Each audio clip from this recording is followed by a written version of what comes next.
Hello दोस्तों, सौर academy में एक बार फिर से आप सभी लोगों का स्वागत है।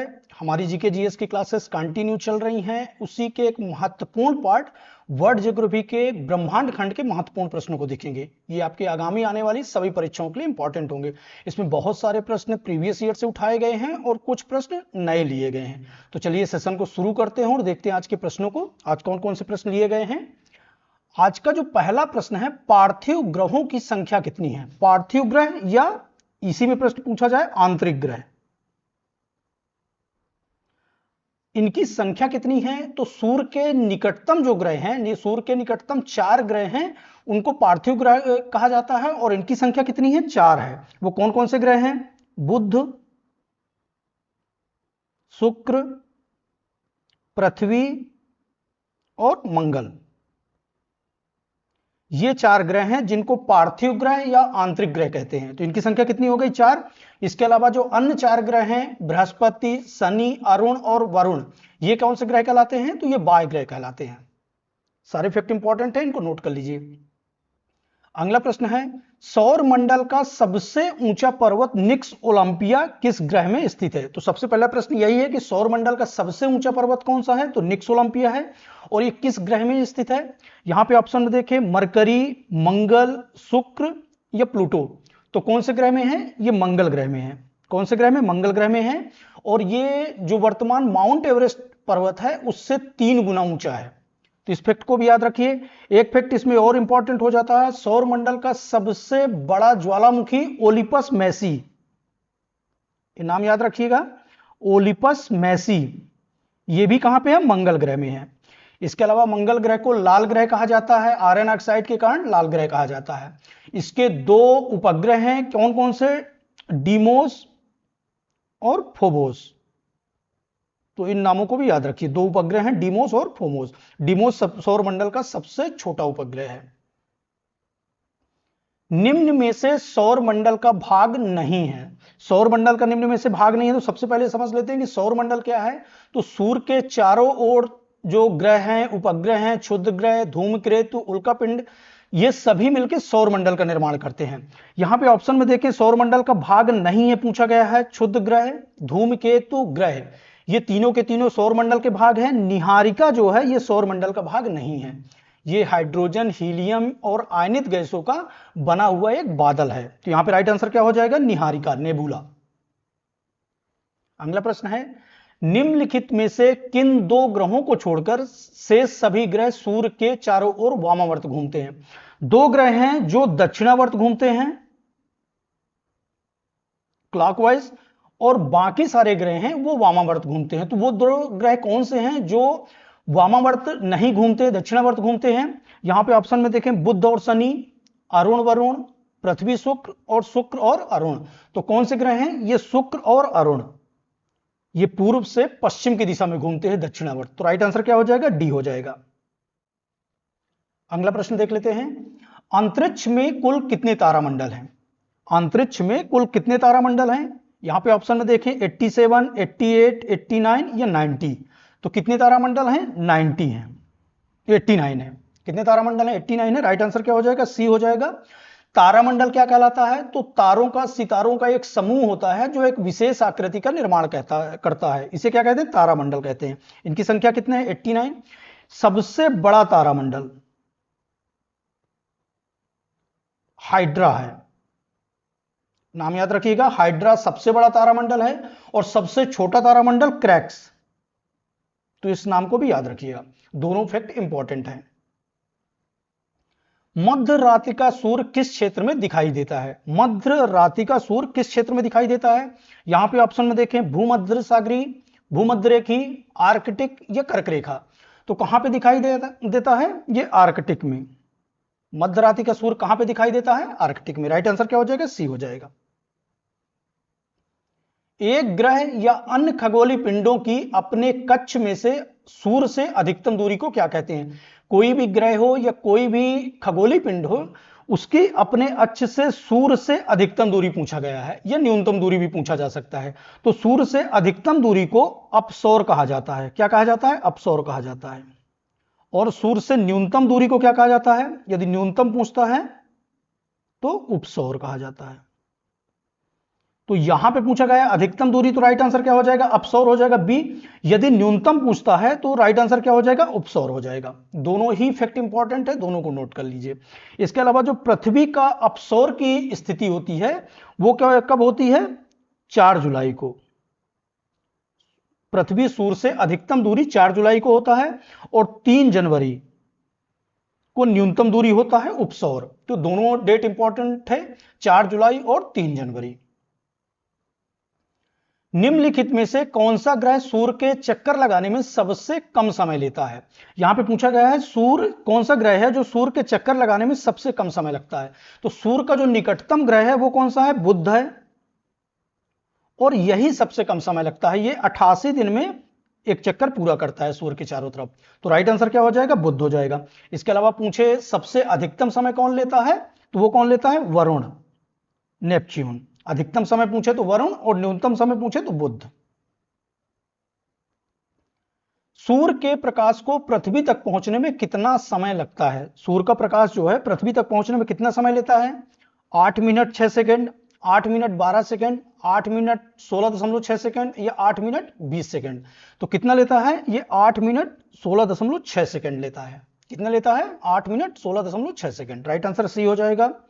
सूर्य सौर मंडल के केंद्र बिंदु में होता है, ग्रह और उपग्रह इसके चक्कर लगाते हैं। इस तरह से इन फैक्टों को भी इंपॉर्टेंट याद रखिए। अगला प्रश्न है, सूर्य तथा पृथ्वी के निकटतम ग्रह क्रमशः कौन कौन से हैं?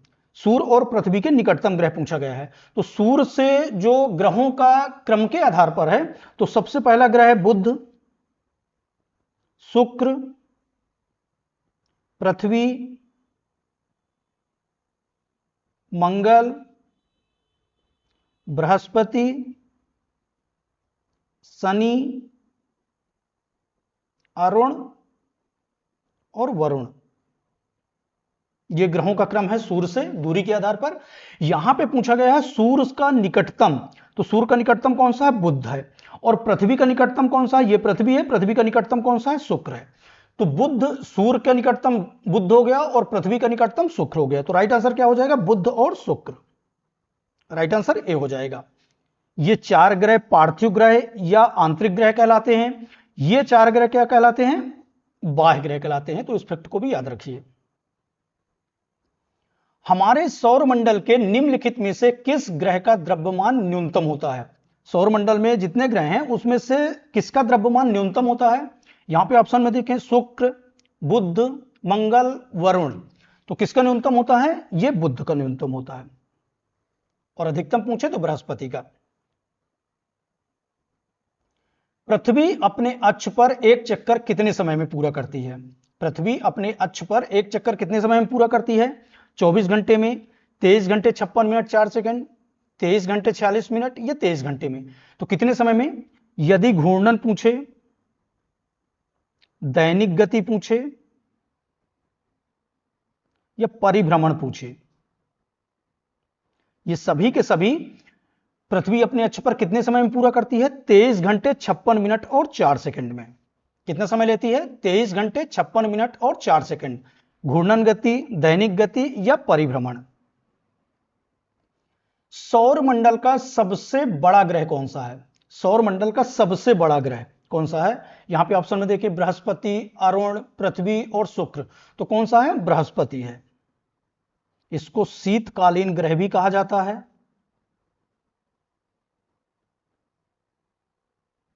और इसी का उपग्रह है गैनीमेड। बृहस्पति ग्रह का ही उपग्रह है गैनीमेड। यह सौर मंडल का सबसे बड़ा उपग्रह है। यह भी प्रश्न पूछा जाता है कि सौर मंडल का सबसे बड़ा उपग्रह कौन सा है? तो यह कौन सा है? गैनीमेड। और सबसे छोटा उपग्रह की बात करें तो डीमोस, यह मंगल ग्रह का उपग्रह है। तो इनको इंपॉर्टेंट फैक्ट है।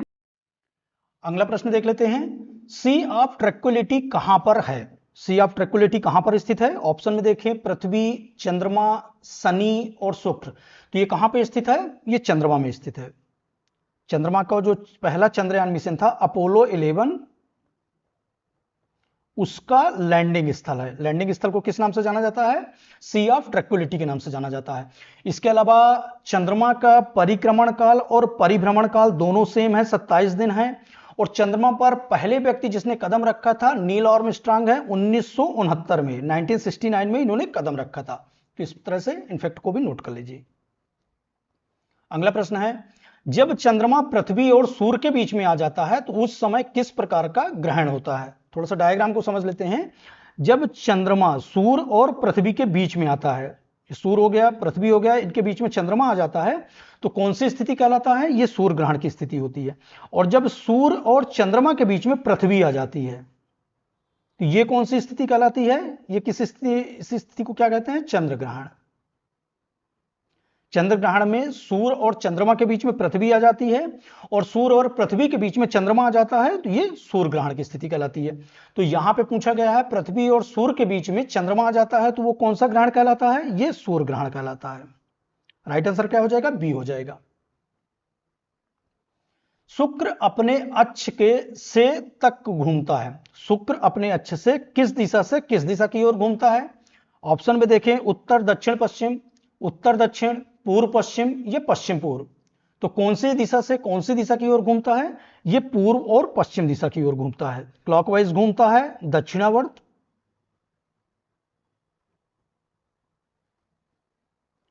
ये पहले भी प्रश्न पूछा गया है। ये शुक्र और अरुण, ये दो ग्रह ऐसे हैं जो दक्षिणावर्त घूमते हैं, बाकी सभी ग्रह वामावर्त घूमते हैं, पश्चिम से पूर्व की ओर। दिन और रात किस स्थान पर हमेशा बराबर होते हैं? दिन और रात किस स्थान पर हमेशा बराबर होते हैं? यहां पे देखें, ध्रुवों पर, भूमध्य रेखा पर, कर्क रेखा पर या मकर रेखा पर। तो कहां पे बराबर होते हैं? ये भूमध्य रेखा पर। राइट आंसर क्या हो जाएगा? बी हो जाएगा। सौर मंडल के किस ग्रह को लाल ग्रह कहा जाता है? यहां पे ऑप्शन में देखें, बुध, शुक्र, बृहस्पति या मंगल। मार्क्स कर लीजिएगा इसको इंग्लिश में। कौन सा ग्रह है जिसको लाल ग्रह कहा जाता है? तो ये मंगल ग्रह है जिसे लाल ग्रह कहा जाता है। और आयरन ऑक्साइड के कारण इसका रंग क्या होता है? लाल होता है। इसके दो उपग्रह हैं, डीमोस और फोबोस। डीमोस सौर मंडल का सबसे छोटा उपग्रह है, तो इन तथ्यों को भी याद रखिए। लाल ग्रह, मंगल सबसे ऊंचा पर्वत वाला ग्रह है। नीला ग्रह पृथ्वी को बोला जाता है, सर्वाधिक औसत घनत्व वाला ग्रह है। हरा ग्रह अरुण को बोला जाता है, लेटा हुआ ग्रह। तो ये फैक्ट भी इंपॉर्टेंट है, इनको भी नोट कर लीजिए। हमारे सौरमंडल में कौन सा ग्रह लगभग पृथ्वी जितना बड़ा है? इंपॉर्टेंट क्वेश्चन है। कौन सा ग्रह है जो लगभग पृथ्वी जितना बड़ा है? तो यहां पे ऑप्शन में देखें, मरकरी, मंगल, शुक्र और प्लूटो।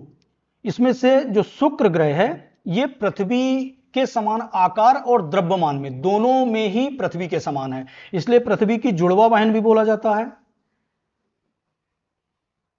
सौरमंडल का सबसे गर्म ग्रह है, सबसे चमकीला ग्रह है, भोर का तारा और सांझ का तारा, मॉर्निंग स्टार और इवनिंग स्टार कहा जाता है। वो कौन सा ग्रह है? शुक्र ग्रह है।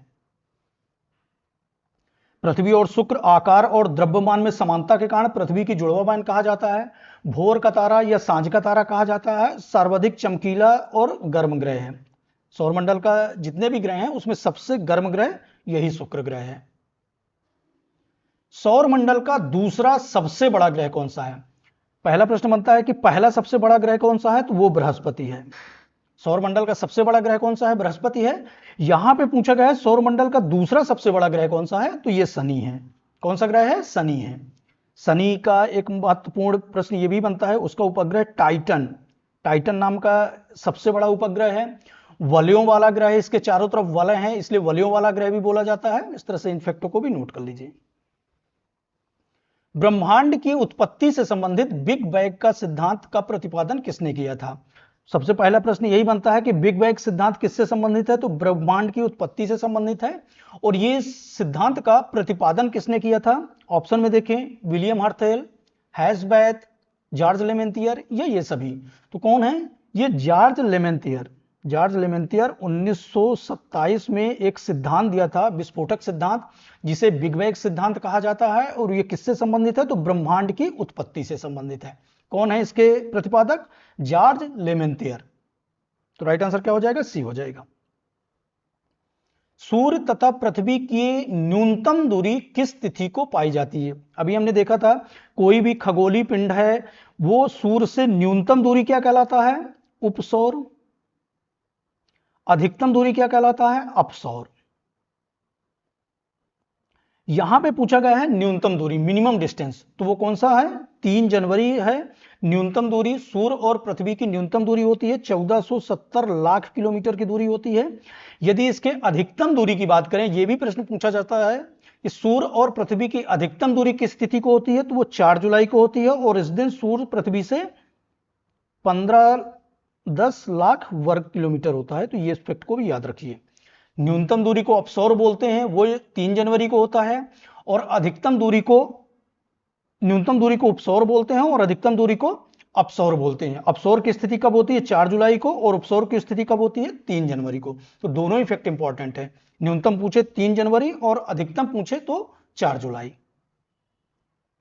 वर्ष का सबसे बड़ा दिन कौन सा होता है? यहां पे पूछा गया है वर्ष का सबसे बड़ा दिन कौन सा होता है? 21 जून, 21 सितंबर, 21 दिसंबर, 22 दिसंबर या 21 जनवरी। तो कौन सा दिन है? ये उत्तरी गोलार्ध का सबसे बड़ा दिन होता है 21 जून। इसे कर्क संक्रांति भी कहते हैं। 22 दिसंबर को दक्षिणी गोलार्ध की सबसे बड़ी रात होती है, इसे शीत उत्तरायण या मकर संक्रांति भी कहते हैं। इसे उत्तर उत्तरायण भी कहते हैं, और इसे मकर संक्रांति भी कहते हैं, या शीत संक्रांति, शीत उत्तरायण भी कहते हैं। तो दोनों फैक्ट इंपॉर्टेंट है, इनको नोट कर लीजिए। चंद्रमा से देखने पर पृथ्वी का कितना प्रतिशत भाग दिखाई देता है? यदि चंद्रमा से पृथ्वी को देखते हैं तो पृथ्वी का कितना प्रतिशत भाग दिखाई देता है? 50%, 52%, 55% या 57%। तो कितना भाग दिखाई देता है? 57% भाग दिखाई देता है। राइट आंसर क्या हो जाएगा? डी हो जाएगा। आज का ये लास्ट क्वेश्चन है, कौन सा तत्व सूर्य में सर्वाधिक पाया जाता है? कौन सा तत्व सूर्य में सर्वाधिक पाया जाता है? हाइड्रोजन, ऑक्सीजन, आर्गन या नाइट्रोजन। तो सर्वाधिक सूर्य में कौन सा तत्व पाया जाता है? ये हाइड्रोजन है। इसका संगठन में 71% योगदान है। इसके बाद हीलियम आता है जो 26.6% के लगभग पाया जाता है। इस तरह से ये फैक्ट इंपॉर्टेंट कर लीजिए। सूर्य सौरमंडल के केंद्र में है, सभी ग्रह इसके चारों तरफ परिक्रमा लगाते हैं। इस तरह से ये फैक्ट भी इंपॉर्टेंट है। इस तरह से आज की हमारी वर्ल्ड ज्योग्राफी की क्लास यहीं पे समाप्त होती है। चैनल पर नए हैं तो सब्सक्राइब कर दीजिए, ज्यादा से ज्यादा लोगों तक शेयर कर दीजिए। मिलते हैं नेक्स्ट सेशन में। थैंक यू, धन्यवाद।